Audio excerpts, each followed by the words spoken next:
Buenas tardes amigos de la Red Latinoamericana de Profesionales de la Orientación RELAPRO. Estamos nuevamente en la hora del tinto. Aquí la hora del tinto es a cualquier hora, en Colombia todo el día tenemos el mismo posible. Nos pusimos de acuerdo con Luciana Rinaudo, nuestra invitada especial en el programa de hoy. Luciana es una invitada especialísima, como todos los invitados que hemos tenido en este programa, que afortunadamente durante este tiempo de pandemia nos ha permitido hacer esta pausa para darnos el placer, de tener el privilegio de encontrarnos con colegas de diferentes partes del mundo. Hoy vamos a hablar con Luciana. Luciana es argentina, radicada en Brasil. Y bueno, vamos a empezar hablando un poco de la vida académica de Luciana. Buenas tardes, Luciana. ¿Cómo te encuentras? ¿Cómo están las cosas con la pandemia en Brasil? Buenas tardes, Amílcar. Bueno, acá estamos también atravesados por la pandemia, con algunas restricciones, con cuestiones de horarios o cuestiones así de ciertas actividades que no se pueden realizar, pero con bastante libertad dentro de todo. Y yo estoy viviendo en la ciudad de Curitiba. Las escuelas aquí particulares, digamos privadas, están funcionando, y las escuelas de la red municipal o escuelas públicas están funcionando de manera solamente virtual. En cambio, las escuelas particulares tienen la posibilidad de recibir a los estudiantes de forma también presencial. Y bueno, un poco ya que estamos hablando de esto de la pandemia y de la educación, creo que es muy importante en este tiempo nuestro papel como orientadores, y de cómo poder acompañar y sostener redes para salir adelante en este tiempo que estamos viviendo. Muy bien, hemos visto unos trabajos muy interesantes que está haciendo Luciana en YouTube. Parece realmente que es un aporte bastante importante al campo de la orientación. Empecemos con el tema de, cuéntanos de tu formación académica, Luciana. ¿Cómo empezó ese tema de ser orientadora? ¿Por qué Yo te enfocaste en ese soy, campo? yo soy psicopedagoga, y desde estudiante de la carrera de psicopedagogía me empezó a interesar este trabajo en ese momento yo lo pensaba como un trabajo con adolescentes y jóvenes. Hoy en día el trabajo de la orientación no tiene edad, es amplio, pero en ese momento yo lo pensaba desde ahí, desde comenzar a trabajar con adolescentes y jóvenes. Y ahí empecé mi formación con Marilé Premat, con Eugenia Marul, y bueno, desde Córdoba, donde yo estudié, comencé mis primeros pasos en orientación. En un principio, principalmente eran pacientes que una vez que me recibí, era pacientes que llegan porque están con preguntas en cuanto a su elección vocacional, ¿no? En esto de que la orientación es este campo que nos interpela con cuestiones vocacionales. Y bueno, y así como comencé mis primeros pasos.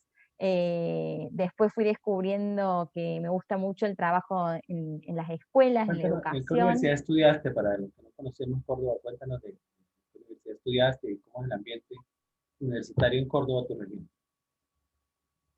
Cuando yo estudié era el Instituto Doctor Domingo Cabret, terciario, así que tuve que hacer después mi licenciatura en la Universidad de Flores, en Buenos Aires. Y ahora el Instituto Cabret es Universidad Provincial de Córdoba, y está cumpliendo 60 años Qué ahora en orgullo, este qué bueno. tiempo, así que es una semana especial para todos los que tenemos nuestro corazón en Argentina y en Cabrera por los 60 años. Y bueno, y ahora recibe el nombre de Facultad Provincial de Educación, Doctor Domingo Cabret. Así que bueno, ahí fue donde yo estudié. Después hice esa licenciatura en Buenos Aires y empecé a trabajar en una escuela de nivel medio, y, y empecé a ver esta importancia que tenemos desde la educación de promover el pensar, esto de que puedan ir tomando decisiones siempre en la escuela, ¿no? Esto de darles participación, autonomía, para que no sea algo que cuando están llegando al final de la escuela, de repente tienen que elegir algo y nunca eligieron antes. Entonces, qué importante nuestro, nuestro rol como educadores de que desde el principio siempre vayamos promoviendo este pensamiento crítico, reflexivo, creativo, esto de ir acompañando los procesos que van realizando y sobre todo de darle participación a los estudiantes, ¿no? Darles la palabra Ok. y esta posibilidad de elegir. Bien, para los quienes no han seguido esta serie de programas, les comentamos que en América Latina la orientación educativa está desarrollada por diferentes profesionales, psicopedagogos, como el caso de Luciana Arnaudo, psicólogos, trabajadores sociales y en algunos casos también administradores educativos, terapeutas ocupacionales o terapeutas de lenguaje, como sucede en Colombia, y sociólogos, que también ocupan este campo.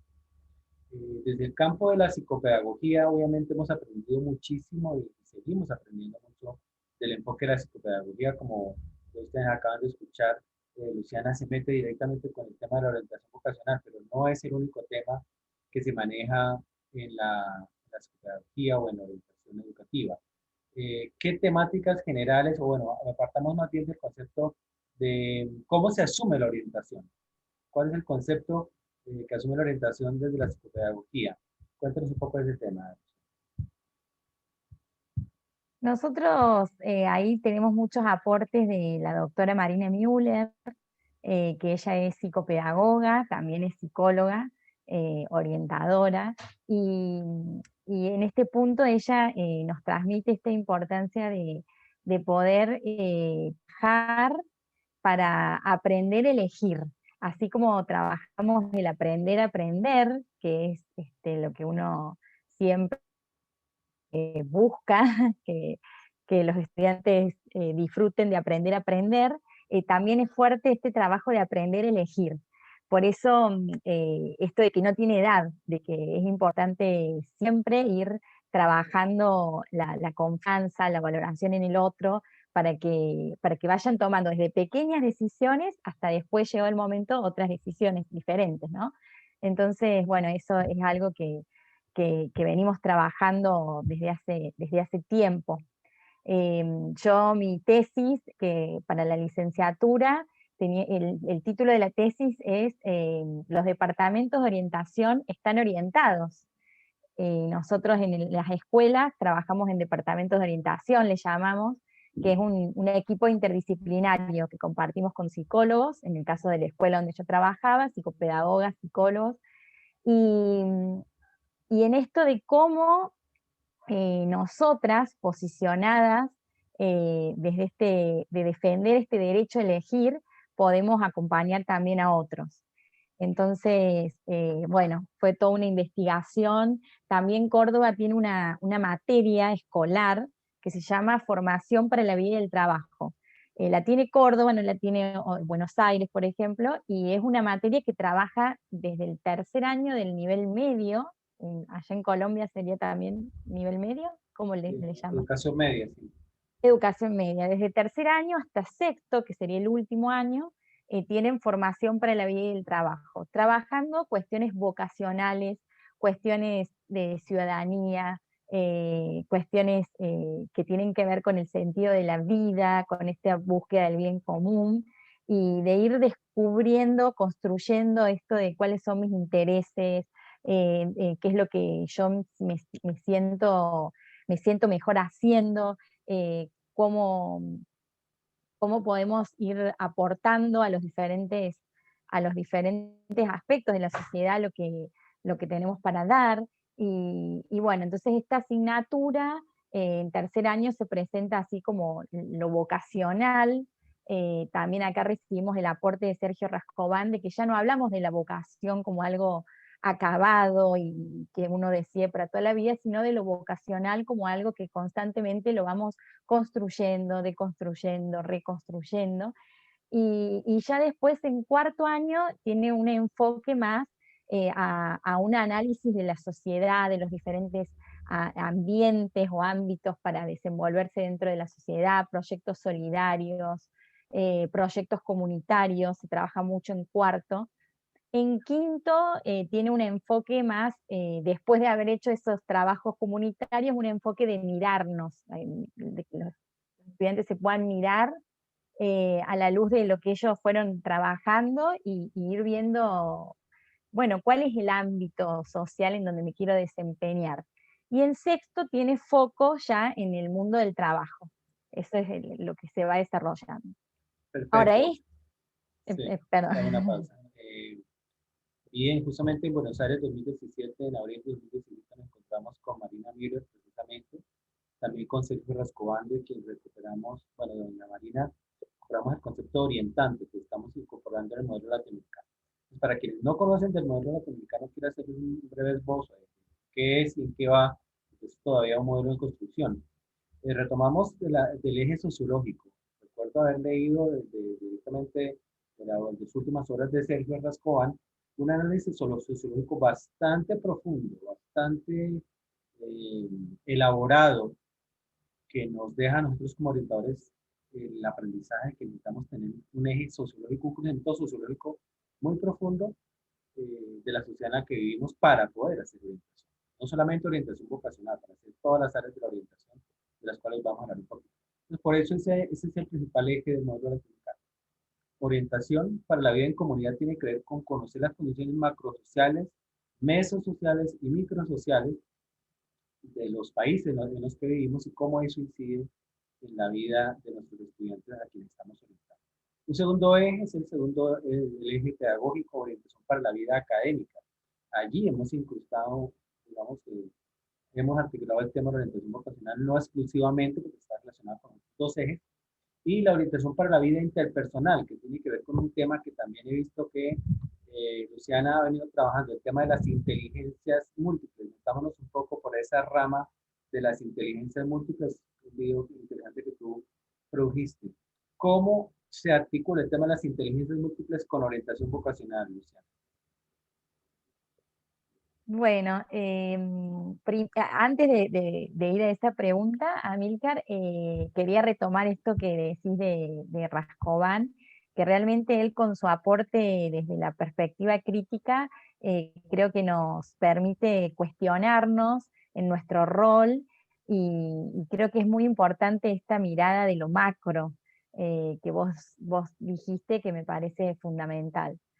En cuanto a esto de las inteligencias múltiples, es bueno, una teoría maravillosa que yo comparto totalmente y que creo que trabajar en las escuelas, aceptando la diversidad y también enriqueciéndonos con esa diversidad.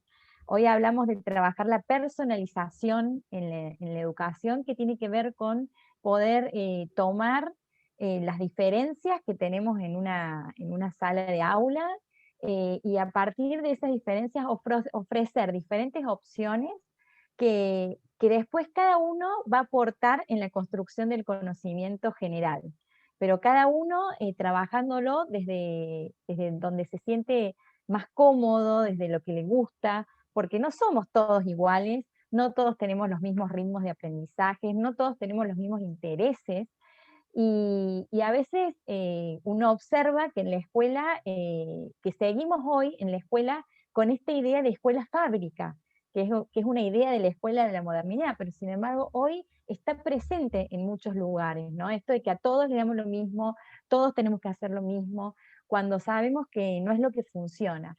Entonces, trabajar desde las inteligencias múltiples implica poder permitir que dentro de nuestras clases haya estudiantes realizando diferentes actividades, también en diferentes ritmos, pero que vamos a tener después un momento en donde podemos encontrarnos, en donde podemos compartir. Y ese espacio de compartir ideas, de desarrollar el pensamiento crítico, reflexivo, de la construcción común del conocimiento, ¿no? En esto de siempre tener la mirada solidaria y la mirada de un bien común, cómo podemos con el aporte de cada uno ir haciendo diferentes cosas. Por ejemplo, en esto que yo te comentaba de los proyectos comunitarios, es muy importante darle a los estudiantes la posibilidad de que ellos elijan, bueno, yo en qué proyecto voy a trabajar. ¿Y desde dónde voy a trabajar? Yo voy a ser el que estoy en la parte más de la logística, voy a ser el que estoy administrando, voy a ser el que estoy ahí, en el lugar, voy a ser el que me encargo de los diseños, o sea, cada uno aportando desde sus talentos, desde sus dones, en pos de un proyecto común que podemos compartir como clase.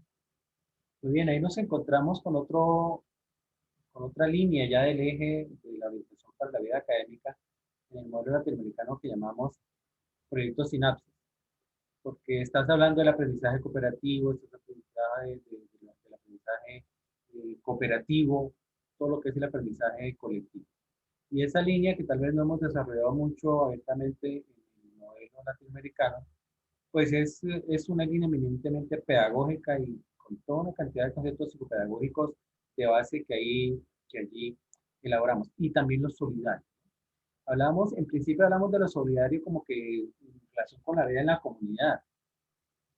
Hablamos mucho en el modelo acerca del trueque, de la minga, de unas prácticas tradicionales que se necesitan recuperar en la cultura, pero esta vez aplicándonos al tema de lo pedagógico y creo que por allí tú podrías y podrás de hecho hacer muchos aportes a este modelo que estamos construyendo como esa orientación transicional para el sentido ético de la vida. Entonces tomamos ese tema del sentido ético de la vida o el sentido de la vida. ¿Cómo desde tu trabajo consideras que creo que ya lo habías mencionado, es importante hablar del sentido de la vida en la orientación? Bueno, en esto del sentido de la vida es muy importante trabajar la inteligencia intrapersonal que permite conocernos, que permite poder mirarnos, qué es lo que queremos, qué sentido le vamos a dar a nuestra vida. Y esta mirada intra después nos lleva a poder trabajar desde lo interpersonal, con el otro, pero trabajar con el otro ganando empatía, porque a medida que yo voy trabajando sobre mí, a medida que yo me conozco, que voy desarrollando esta inteligencia intrapersonal, de la mano viene la interpersonal. Y qué importante que es promover estos espacios de reflexión, de conocimiento de uno mismo en las escuelas. Es algo por lo cual tenemos que trabajar, de poder brindar estos espacios de reflexión y de mirarnos, de pensar nuestros valores, nuestros intereses, nuestros talentos, qué es lo que tengo para ofrecer al mundo, qué es lo que tengo para compartir con los otros, ¿no? Entonces ahí en esto también, como decíamos antes, de las inteligencias múltiples, bueno, de las 8 inteligencias que desarrolla Howard Gardner, una es la intrapersonal y otra es la interpersonal, que van de la mano y que creo que es muy importante que como orientadores trabajemos también con eso. Una confluencia entre lo intra y lo inter es lo que en el modelo llamamos las cosmovisiones. Ujú. Las visiones que podamos tener de la vida, pues depende no solamente de lo que pensamos de nosotros mismos, de nuestros autoconceptos, sino esos autoconceptos relacionados con el mundo social que nos rodea. Con la doctora Laura Weisman en la Universidad de las Flores en Buenos Aires, hicimos un conversatorio virtual con una de sus clases y hablamos un poco de ese tema. ¿Cómo son las cosmovisiones de los jóvenes? Ya que tú estás en Brasil, tienes toda la formación en Argentina, nos puedes dar como una idea de algo que estamos interesados en estudiar en el modelo latinoamericano. ¿Cuáles son las cosmovisiones de los jóvenes? Yo te voy a hablar un poco de qué está sucediendo en Colombia, porque creo que es de dominio público. Llevamos ya más de 40 días de paro nacional liderado por esta generación que se le ha llamado Nini, pero que otros hemos optado por llamar la generación sí, sí, sí estudia, sí trabaja. Se consiguió no por esos 40 días, sino por más de un año de movilización estudiantil, llegar a la matrícula cero en las universidades públicas de Estado para los estratos 1, 2, 3, ya que estamos aquí tan estratificados. Eso es todo un proceso conseguido por el movimiento estudiantil. Y pensamos, bueno, ¿cuál es la cosmovisión? En una de sus pancartas vemos un mensaje que diga, estamos luchando para que el sueño de los colombianos, de los jóvenes colombianos, no sea irse del país, Mm. que ese no sea su sueño, que su sueño sea construir un futuro, un presente en este país. Y nos habla de una cosmovisión de lucha, de una cosmovisión, hemos investigado como unas 20 cosmovisiones, entre las que más rescatamos, es esa cosmovisión nihilista, esa generación, ese porcentaje de jóvenes que dicen, no, aquí no hay futuro, aquí no hay posibilidades, aquí no hay nada que hacer, vámonos para Estados Unidos, vámonos para Canadá, vámonos para Europa, vámonos para cualquier parte porque aquí no hay nada que hacer. Pero también hay otras cosmovisiones. Esa cosmovisión idealista que consiguió estos logros sociales súper importantes. Y hay otras cosmovisiones. Está la cosmovisión materialista, que muchas veces dicen, no, sí, yo quiero ser profesional, pero no tengo la plata, denme la plata para poderlo hacer. O una cosmovisión más cómoda, ¿no? La cosmovisión hedonista, como, no, bien, buscamos algo de menor esfuerzo, para que estudiar tanto, eso más bien yo trabajo en cualquier cosa.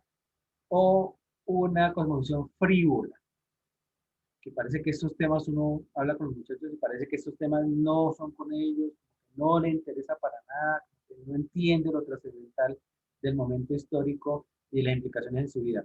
Cuéntanos de las cosmovisiones de los jóvenes en Brasil, con los que tú trabajas, o las personas con las que tú trabajas en Brasil, en Curitiba. Bueno, voy a empezar haciendo como un recorrido de cuando yo me recibí en el 2003, cómo ha ido cambiando con esto que vos estás aportando de las cosmovisiones. Eh, al principio de mis primeros pasos profesionales, yo escuchaba mucho esto de la salida laboral, la preocupación por la salida laboral. Una carrera que me permita, una profesión que me permita encontrar trabajo.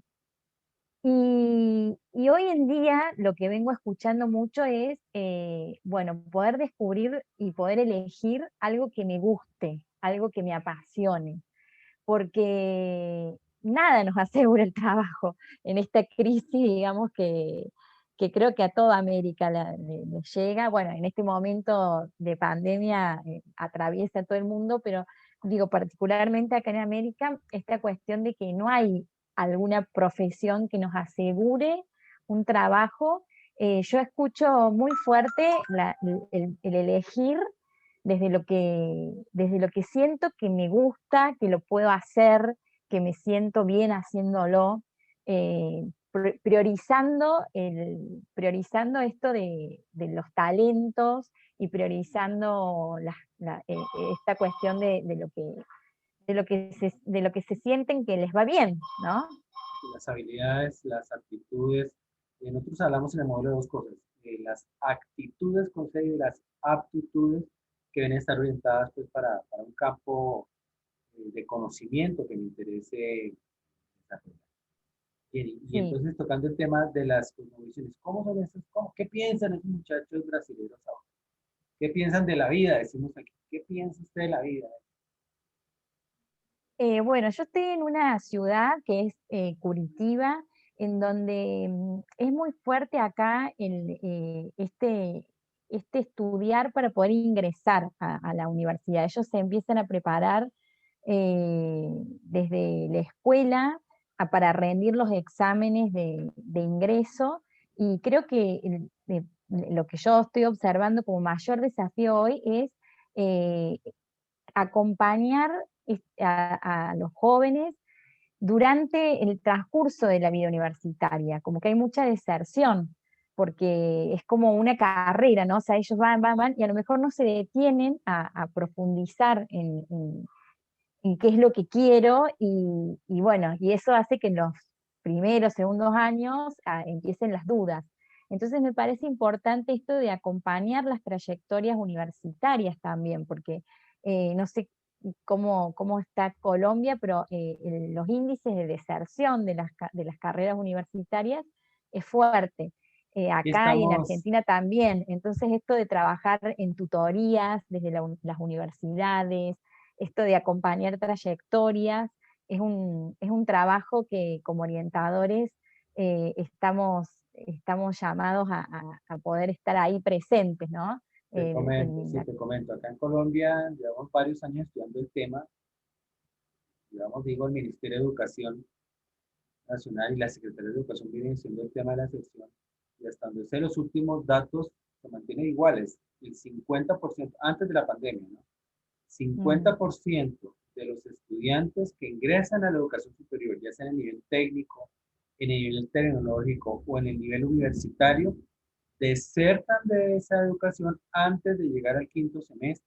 O sea que hay mucha mortandad en el primer semestre, segundo, tercero y, y ahí cuarto y quinto para las carreras de 10 semestres. Pero eso es tremendamente preocupante y tiene mucho que ver con lo que tú mencionabas. He escrito un documento que se llama Carta de Orientación Vocacional y ahí una de las cosas que menciono tiene que ver con eso, de que al salir de la educación superior hay unas sensaciones de como una carrera de ratas, como que esto se está hundiendo, yo tengo que coger para alguna parte, yo no me puedo quedar en la casa, yo tengo que meterme a hacer algo y hacer algo puede ser lo más barato, lo más cercano, lo que le parezca más fácil, lo que no tenga matemáticas, lo que no tenga inglés, o sea, mitos, o sea, una cantidad de mitos relacionados con eso de que la educación superior tiene que ser algo fácil, sin mayor esfuerzo. Y sobre todo como un escape a no estar en la casa. Ahora con el tiempo de pandemia, pues igual mm. estamos en la casa, igual nos ha tocado estudiar en la casa y vivimos en esta situación. Pero te digo, en principio, que la institución, ahora no sé realmente cómo esté a nivel de estadísticas, pero sé que el nivel de deserción es muy alto en la educación secundaria, media, también es preocupante. A nivel general hay como 800.000 estudiantes que se han retirado de la educación por el hecho que no quieren, no aceptan el tema de que estamos en la virtualidad. Entonces, eso te cuento en cuanto a cómo está el panorama y bueno, miremos cómo la cuestión está en Brasil y Argentina. Nos decías que creo que es por el estilo, ¿no? Sí, también en esto que vos traes, me parece importante lo de trabajar las representaciones sociales, eh, poder cuestionar esas representaciones sociales, de que hay ciertas profesiones que son fáciles, otras que son difíciles, que son para ganar dinero, que son para ayudar. Hay muchas representaciones sociales que traen los jóvenes y poder cuestionar esas representaciones, poder movilizarlas, es también parte de nuestro trabajo. Parece que en eso también es importante, como vos dijiste, trabajarlo. Leí la carta y muy interesante, Amílcar, como bueno, todo el trabajo que realizas. Muchas gracias, Luciana. Queremos hacer como unos paréntesis aquí en este conversatorio, como les decía, para aquellos que no tienen conocimiento de qué es el modelo latinoamericano. El modelo latinoamericano aplicado a la orientación vocacional, el tema fuerte del que estamos hablando, se articula sobre esos tres ejes del tener, el hacer y el estar. Y descubrimos hace poco un ejemplo para hablar de manera clara. Puedo yo ser digamos, un violinista muy brillante, porque tengo actitudes para eso y tengo aptitudes para desempeñarme como un violinista y puedo ser reconocido socialmente, digamos, me puede pagar mucho dinero para hacer eso.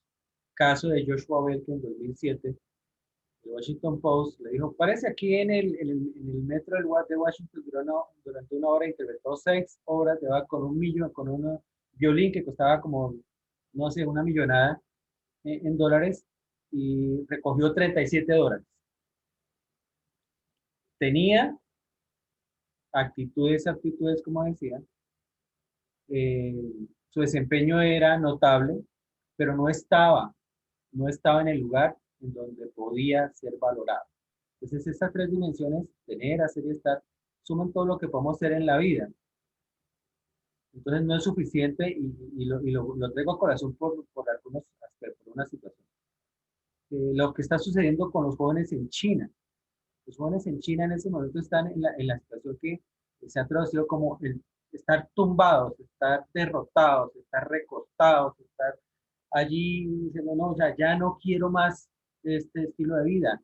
Se le promete que si se esfuerza mucho, que si tiene muchas actitudes, que si tiene muchas aptitudes, va a llegar a tener un gran reconocimiento y va a ganar una gran cantidad de plata. La realidad con la que se encuentra el joven chino es que una gran presión social, hay un gran nivel de estrés laboral y que tampoco se le garantiza que va a tener ni siquiera con qué pagar un apartamento decente. Muchos ya tienen que vivir en las periferias, desplazarse durante horas para llegar a su trabajo.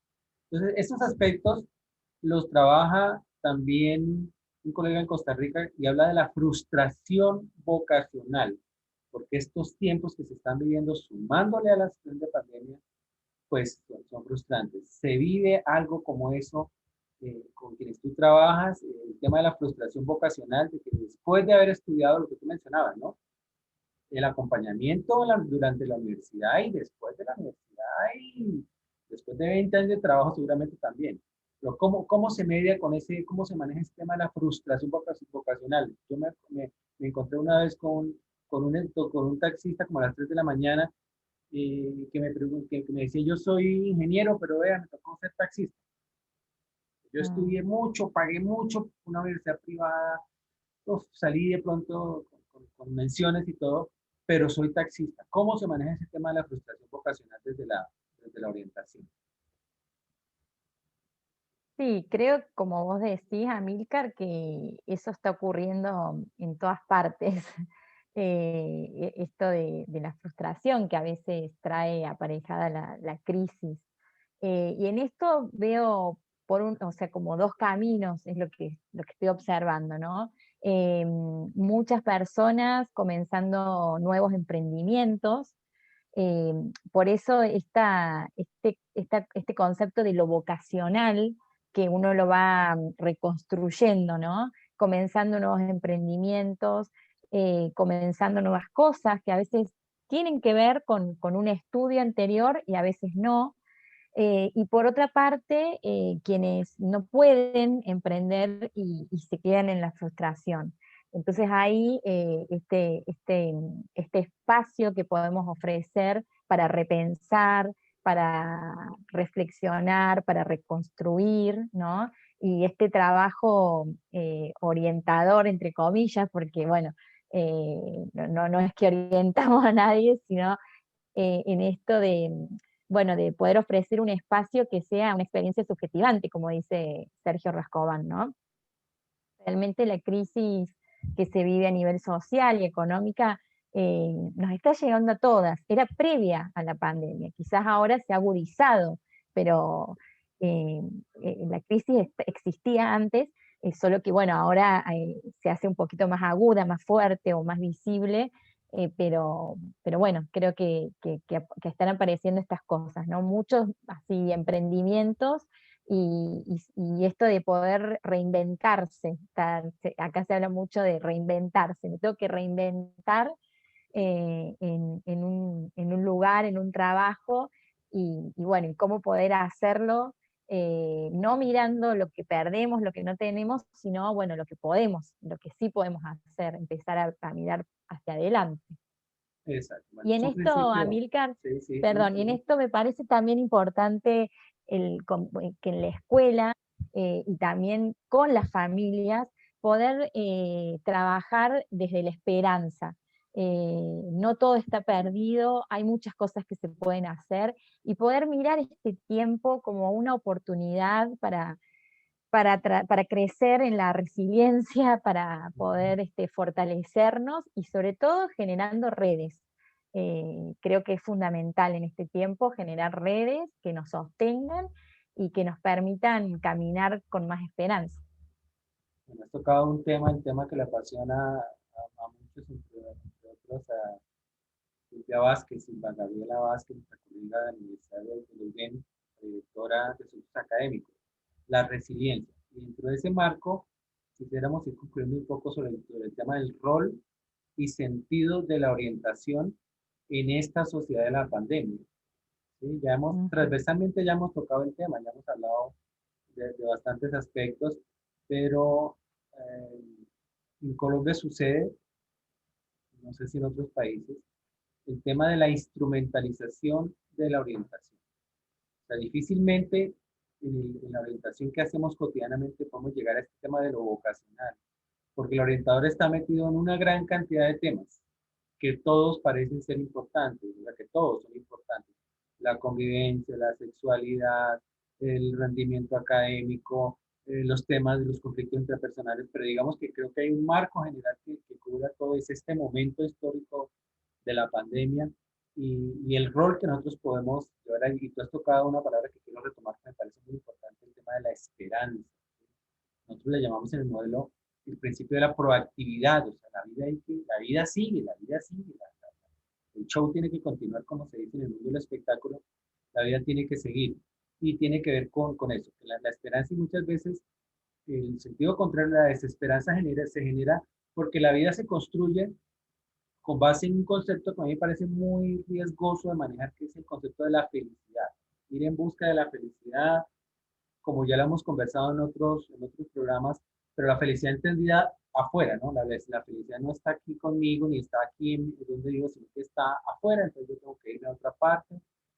Insistimos, no estamos diciendo que la migración no sea un factor positivo de desarrollo. Lo que decimos es que cuando la migración es obligada, cuando me toca irme a otra parte, cuando no puedo construir una vida aquí, sino que es por obligación y casi que por expatriación, pues la cuestión es complicada. Entonces, ese concepto de la felicidad lo venimos discutiendo en relación con el sentido.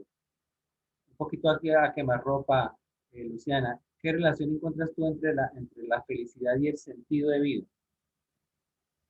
A mí, Amílcar, me gusta hablar de plenitud de vida, porque la felicidad, bueno, la representación social que nos aparece es como estar siempre contento, o la felicidad uno lo asocia a ese estado que, que no es constante. En cambio, la plenitud de vida tiene que ver con un equilibrio, en donde teniendo en claro, basándonos en este trabajo intrapersonal y teniendo en claro el sentido de nuestra vida, para qué estamos aquí, eh, podemos afrontar las dificultades, lo que nos va aconteciendo día a día, con equilibrio, con armonía, que no significa que no vamos a sentir tristeza, o que no vamos a sentir miedo, que no vamos a sentir, bueno, las emociones nos atraviesan a todos como seres humanos. Pero creo que cuando tenemos claridad, cuando tenemos trabajado nuestra intrapersonal y ese sentido de la vida, creo que eso nos da herramientas para poder ir atravesando las circunstancias que nos tocan vivir con armonía, ¿no? Y bueno, y no desde la desesperanza, no desde la queja, no desde lugares donde no podemos construir. Por eso creo que es muy importante el trabajo del autoconocimiento.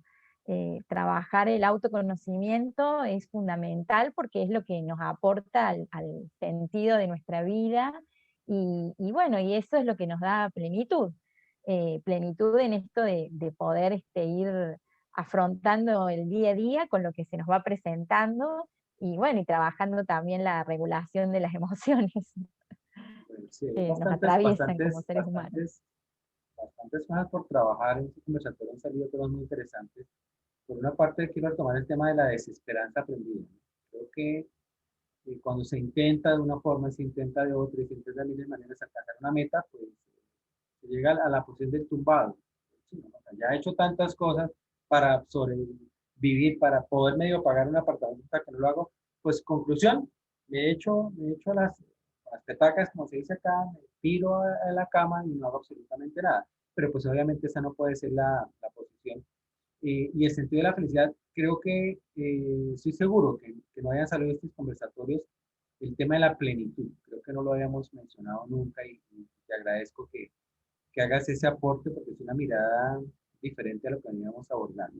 Sí, obviamente tiene que ver con el sentido, pero discutimos mucho el tema de la felicidad porque se nos ha vendido dentro del ropaje de lo comercial, ¿no? Que la felicidad se obtiene con la cantidad de bienes y servicios que yo tenga acceso. Entonces, yo soy feliz porque tengo un carro, pero no soy feliz con ese carro, entonces lo compro, o sea, compro otro, o más grande, o más moderno, y siempre la dimensión del tener es insuficiente. Inclusive hay gente que tiene toda la plata del mundo y se suicida. Hago supuestamente lo que me gusta hacer, pero ya llega un momento en que eso tampoco me satisface, tampoco me llena, porque tengo un vacío existencial. Y el Claro. estar, muchas veces la gente dice, no, con estar con mi familia yo soy feliz, pero resulta que tampoco.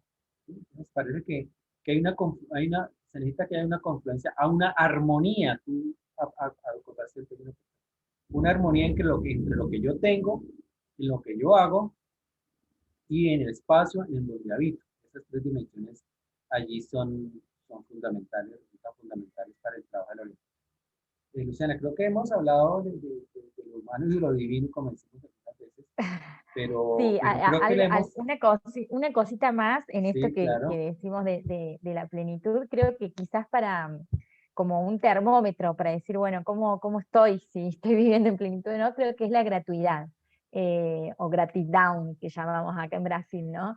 Eh, yo experimento esta gratuidad, agradezco lo que gratitud, tengo gratitud. o miro lo que no tengo, ¿no? Como creo que ver El vaso dónde, medio vacío, el vaso medio lleno. claro, dónde miramos es también algo que nos permite ver cómo estamos.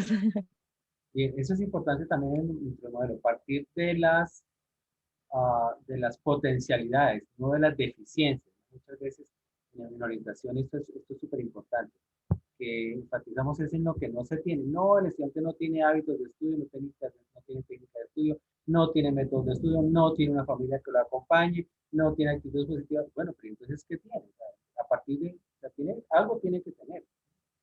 Creo que esa es una visión positiva.